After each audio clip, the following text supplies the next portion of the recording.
PM पर राहुल गांधी का कटाक्ष। स्मृति ईरानी ने राहुल को लपेटा तो कांग्रेस ने ईरानी पर किया बड़ा हमला। बीजेपी सांसद और केंद्रीय मंत्री स्मृति ईरानी ने राहुल गांधी पर करारा हमला बोला है। दरअसल राहुल गांधी ने प्रधानमंत्री मोदी के फ्रांस दौरे पर कटाक्ष किया था। साथ ही राहुल ने राफेल को बेस्टिल डे परेड का टिकट बताया था।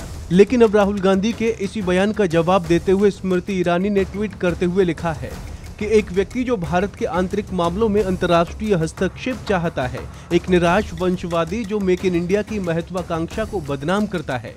जब हमारे प्रधानमंत्री को राष्ट्रीय सम्मान मिलता है तो वो भारत का मजाक उड़ाता है।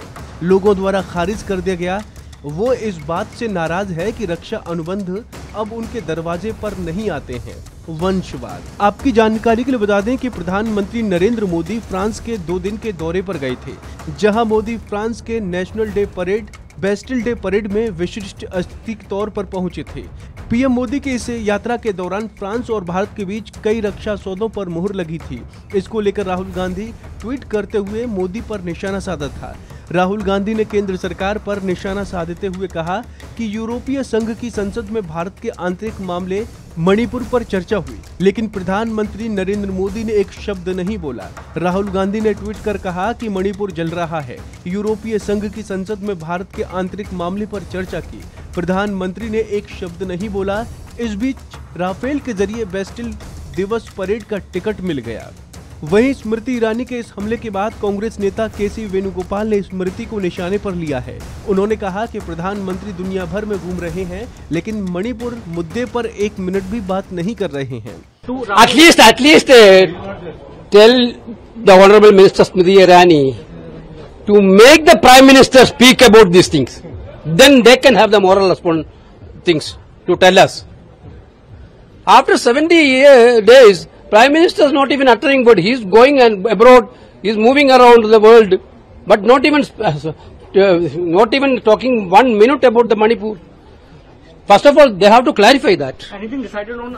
इतना ही नहीं, कांग्रेस नेता सुप्रिया श्रीनेत ने स्मृति ईरानी पर भी निशाना साधा और कहा कि एक महिला जो अन्य महिलाओं के खिलाफ अत्याचार पर एक शब्द नहीं बोलती, जो हमारे एथलीटों के यौन शोषण पर चुप रहती हैं, जो कमर तोड़ने वाली ऊंची कीमतों पर स्पष्ट रूप से चुप है, एक निराश आत्मा जिसकी एकमात्र प्रासंगिकता राहुल गांधी के खिलाफ जहर उगलना है।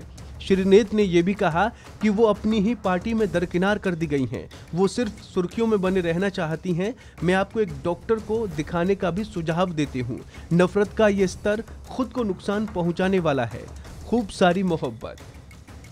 फिलहाल अभी ये मामला और गर्म हो सकता है, क्योंकि आने वाले महीने में 5 राज्यों में विधानसभा चुनाव होने हैं। ऐसे में सभी पार्टियां छोटे छोटे मुद्दों को बड़ा बनाकर जनता की नजरों में अपनी छवि को साफ करने की कोशिश में लगे हैं।